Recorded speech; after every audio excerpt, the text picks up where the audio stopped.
Here we are, Greg. How you doing today anyway? I'm great, Don, as usual. As Yourself? usual, yeah, you're just as usual. You're always in a great mood. But we were just talking about AI, and I was just thinking about how much it's progressed. And we were talking about the pictures that you can create in Midjourney and other products like that. And I've had fun messing around with your face, by the way. But anyway, that's beside the point. Yeah, I've seen your effort there. Yeah. What I was struck by, like today, we're going to be talking about something a little bit different, though. And I was struck by how technology has changed our lives so much, but some things never change. And I think that's the topic of our conversation today and what may be for the next couple of weeks is we're talking about, we're going to start a new series in our podcast, and we're going to be basing that on the book, Everyone Communicates, Few Connect. And isn't that the case, is that we have all this new technology and different things, but it's still when we're making sales, when we're talking to people, it's still about, are we connecting with those individuals? Are we communicating well? It's just, some things really never change, right? Yeah. Well, I think that's just it. And as technology progresses month after month, I was going to say year after year, but it's really month after month. Yeah, maybe even daily. I know it's ridiculous, but there's certain things that don't change. And I think that it's funny. I was having a conversation about this with somebody three or 4 days ago. And I said, it's interesting how people interact, right? Especially today. You have our generation and the generation before us or after us, and we still prefer face-to-face contact, and the millennials do as well, but there are certain groups of people that are just buried in their phones. And I think that one of the comments was, in sales, will we be losing that face-to-face contact, and will the salespeople be put off to pasture? And I've always maintained that, no, I think that it's imperative that, because people still want that face-to-face communication. And I'm starting to change my mind on that, and that eventually that may be the case where they do filter out just because of the new generations that are coming forward. But one of the things that I've noticed, getting back to your comment just a few minutes ago, is that, no, I think there's certain things that just don't change. And I think what happens is people forget about those things that don't change when it comes to communicating with one another, especially in sales. Yeah. And I think that's just the case. There's just certain things that don't change. Yeah. Yeah. No, I think you're right. And communication, it's not so much that communication doesn't change. Communication doesn't change because communication, the focus of it should be connecting. And that's the title of the book. Everyone Communicates, Few Connect. But I think that what does change is sometimes the method by which we communicate. And, correct. And that can be using technology or using face-to-face or that kind of thing. It's whichever is going to be more effective. But I think still the principles that we're going to be talking about, even if we're communicating over digital formats or telephone conversations or video conversations, the principles are still going to apply, that are good communication principles still need to apply. And that's what this book is about. The book is, as I mentioned, is Everyone Communicates, Few Connect, and it's written by John C. Maxwell. And you know that we've talked about John C. Maxwell and some of his other books on our podcast before. But just to recap, John is a renowned leadership expert. He's a speaker. He's a coach. He's an author who has sold over 33 million books. Maybe that's gone up because I think that statistic's maybe a little old, in 50 languages.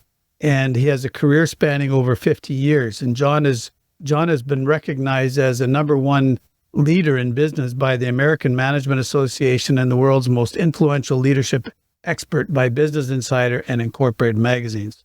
So John actually started off as a pastor, and I don't know if much about pastoring, but pastoring, a big key to that is being able to communicate with your congregation. And then he turned to leadership development. But he has trained leaders from diverse sectors. He's trained Fortune 500 companies. He's trained the U.S. Military Academy at West Point. He's worked with the United Nations. He's done a whole lot of different things. So I guess to say all that is that John Maxwell is a good communicator, and he knows what he's talking about. Yeah, it's a great book. It's one of my favorites that he's written. We've done others on this show, of course, but this one I think is imperative because it's a key component to sales. But it's not just sales. It's a key component to life, right? Your relationships with other people. What are you communicating to them? You know, are you listening? What is your intention when you're with somebody? What exactly is it that you're trying to get out of that interaction? So yeah, it's a great book. Let's do a quick overview of what the book is first. And then in our next session, we'll be going through each chapter as a standalone. But just today, let's give a brief overview of what the book's about. And essentially the book covers what the most effective people do differently in their communication. I think we've all talked to somebody that we could say they didn't really communicate what they intended very well. Recognizing poor communication is probably easier, or maybe it's easier. Maybe I shouldn't say probably, but is it easier to recognize poor communication than it is to recognize good communication? Just because somebody sounds like they know what they're talking about doesn't mean that they're actually communicating well, does it? I think you have to be listening in order to determine that. Yeah, and I think that's some of the connecting principles that John's going to talk about. But he breaks the book down into two parts. There's the first part where there's the 5 connecting principles, and then there's the second part about the 5 connecting practices. So there's principles, and then we have to put those principles into practice. Yeah. So let's talk. Yeah, and I think that's a good way to do it because they're important. Yeah, important. Yeah, they do go together. So in the back of the book, it says, finding common ground, keeping your communication simple, capturing people's interest, inspiring people, staying authentic in all your relationships. Those are some of the things that we're going to be talking about. And I think it's important because we're communicating with people, or we think we're communicating with people, but are we presenting to people something that's interesting, something that's going to make them want to listen to what was going on in this conversation that you and I are having? But I think the importance of the book is that it helps us develop better relationships and improve our sales skills. Without sales, we've talked about before, building a sales career is all about building good relationships, correct? Yeah, it's building those relationships, but building those relationships come down to how well you connect with somebody, which comes down to how well do we listen, right? And how are we engaged with them and intentions and all that. So there's a lot of factors, but you're right. Yeah. I think it's interesting. And one of the quotes that John uses in the book is he quotes the Harvard Business Review. It says, the number one criteria for advancement and promotion for professionals is an ability to communicate effectively. That's what Harvard Business Review says is the number one criteria for advancement and promotion. And I think you could also say when we talk about advancement, we can talk about sales success. They didn't say it like that, but I would say it like that, is that I think the number one criteria for being successful in sales is having good communication skills. Yeah, I mean, without a doubt. I mean, if you can't communicate with the person that wants to purchase something from you, then you've got a real problem. You know, nothing's going to happen. But there's just so many factors involved with that. But it doesn't have to be complicated either. But you're right. It's communication is key. So yeah, and how do we get to be a better communicator, Craig? I've always thought that being a better communicator has a lot to do with how interested you are in the other person. For me, that's where it starts always. But there's things at the beginning when you meet people that make a huge difference. But if we're just talking about how to be a better communicator, I think it's imperative that we care about the other person and find out about what they want and connect with them that way. I think people in general like the fact that if I'm communicating with you, Don, I like the fact that you're interested in what I think. Right? Yeah. No, I mean, people like that. Yeah. If I don't think that you're interested in what I think, then why do I want to talk to you? think It's key. yeah, and a lot of times we can give that impression just by the way we stand or by with nonverbal communication can say an awful lot to us as well. Before we get into some of those ideas, in our upcoming sessions, we're going to be talking about how it increases your influence in every situation. That's chapter 1. It's going to be an introduction to the importance of connection and its impact on our influence. And then we're going to talk about connecting. It's all about others. And that's what you've alluded to, is talking about being interested in somebody else. And it shifts the focus from ourselves to others, building on the concept of it. And this builds on the concept of influence. So then we're going to go for connecting goes beyond the words. And that's where it can be our posture.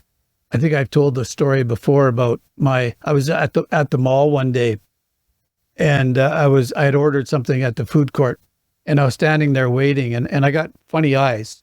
I don't know if anybody knows this, but I got funny eyes. Anyway, I was sitting there, and all of a sudden I got my food. I went down and sat down at my table, and this guy comes over, and he's looking at me. He's just glaring at me, and he says, "Do you have a problem with me?" And I'm thinking, like, I don't even know who this guy is, right? He's looking at me saying, "Do you have a problem with me?" And I'm thinking, okay, this guy's going to come after me. So I was getting ready to defend myself. And then abruptly he turned around and he said, he indicated that I had given him some kind of evil eye or something like that. And I realized that what I was doing was I wasn't paying any attention to what I was doing, but my eyes were wandering, and my left eye doesn't see very well. I'm virtually blind in my left eye, and it'll go off and point someplace else. And when I'm not intentional, I can look like I'm pretty mean. Then hence the wandering eye thing, right? The wandering eye thing, or the evil eye thing. So I think what he was seeing me not just sitting there bored out of my mind waiting for he thought I was looking at him, and I wasn't at all. But I had given him the impression, and that's a weird example maybe, but I think it gives an example. I think it's an example of how our posture or something that we're reflecting to somebody can give a false message. He thought he thought I had a problem with him, and in reality, I had no problem with him at all. I didn't even know who he was. I didn't even know he was there. That's body language, right? Yeah, and which we have to be aware of when we're interacting with other people. So that's a good story, because it does pinpoint no matter what we do, we're being judged and we're being looked at by others, even if we don't know it. So that has something to do with the way we communicate, because I can look across the room. I've gotten fairly good at it. I'm not an expert at it, I wouldn't say, but I've gotten fairly good over the last few decades of spotting someone who's either bored or interested or indifferent, and just by their body language. Sometimes it's not easy, because it's like looking at a poker player across the table from you who has no expression. How do you determine what he's thinking? Yeah, absolutely. But some people are good at that, and others wear it on their sleeve. Like, I know exactly what they're thinking. So from there, we're going to go into connecting always requires energy. And I wasn't trying to connect with that individual, but if I would have been trying to connect with him, I would have had energy in connecting with him and would have probably had a different result. So it's anytime that we're trying to connect with somebody in our conversation, verbally, non-verbally, we have to be intentional about it. We have to have energy into it. And connecting is also more of a skill. It's not just like sometimes you think that people are just naturally friendly, or they just have a natural way about them. But I think it's more of a skill that we can learn than it is a natural talent. Yeah. And my wife has a natural talent. We would go to the movies. I never realized this about her until after we had been married for a while. But we'd go to the movies, and this is in the days when you'd stand up outside for a lineup to get a ticket.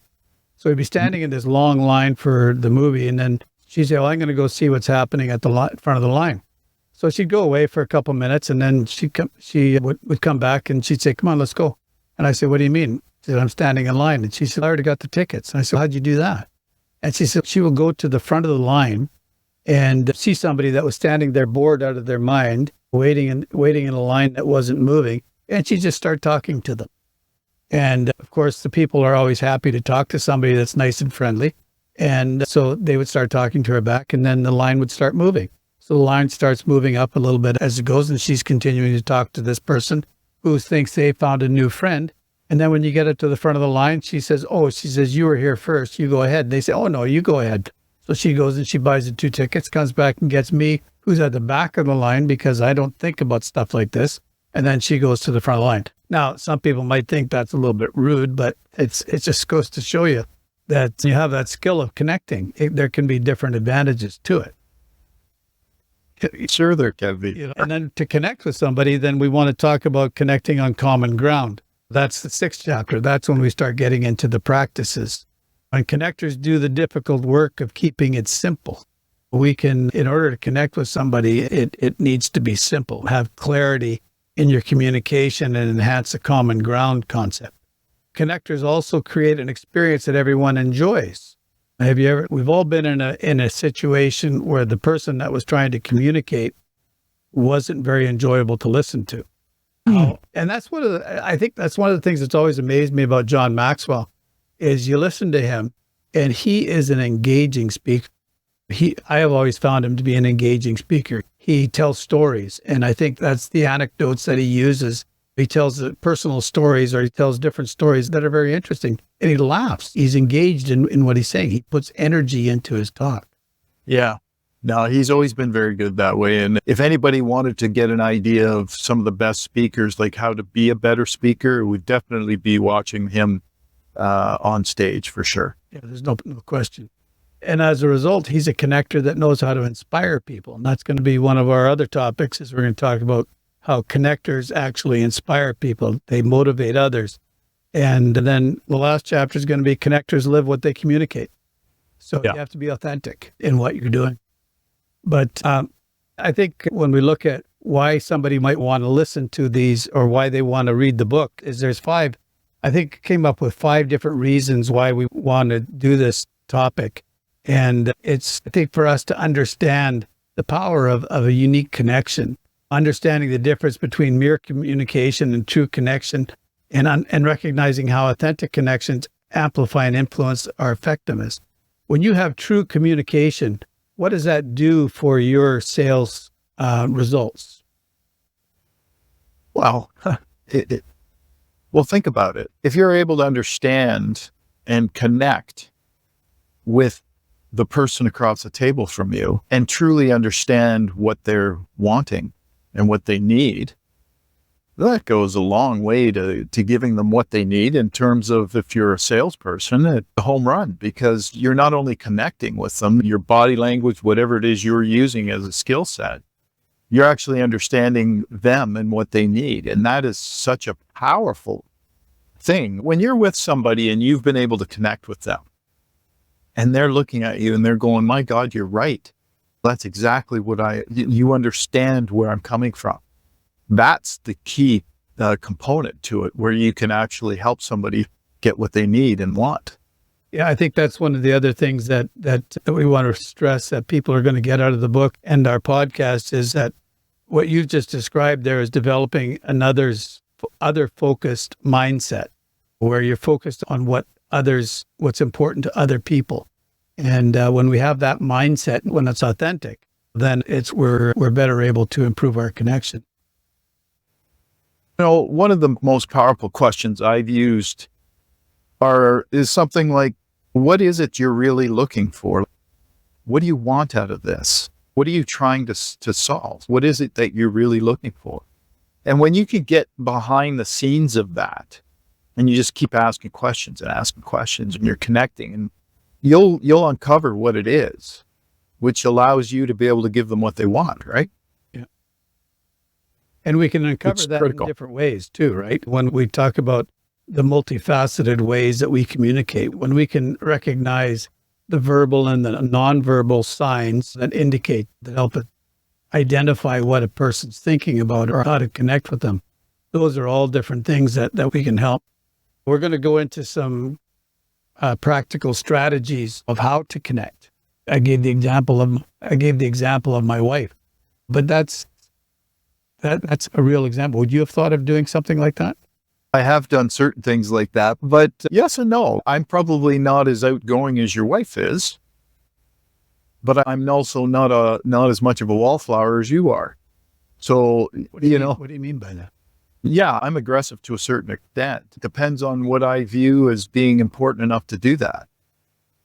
I don't like waiting in line. I can tell you that. I am not a line waiter. I'm not a line waiter either, but my response isn't going to be to go talk to somebody about it. My response will be, I'll come back later when there's no line. So there's certain things that I don't want to leave here because I need that ticket. So I'm going to go talk to somebody, or you know what, this isn't such a big deal. I'll just come back later. What's your preference? We've gone over some of the things about everybody communicates, few connect. But what are some of the things that you really want to help people with in this series that we're starting here, Greg? Listen, I spent a long time, like you, at building relationships over the course of my life. And some have been successful, some haven't. And you have to look at that being in sales, like I have for 40 years, and say what's been successful for me and what's worked. And I want to pass on to people the fine art of building rapport and connection and communicating with people. And I think I'm fairly good at it, in that there's a few things that I've learned and that you teach, assessment, and also just what is that thing right at the beginning that allows you to have such an easier time connecting with somebody? What are some of those little components right at the beginning of an interaction that actually gets you to the other side of your communication? And that's what I want to impart on people who are watching the podcast, because I think it's critical in communicating and connecting with others. Do you think the faster we're able to connect with somebody, the more successful we could be in our being able to help them, to serve them properly?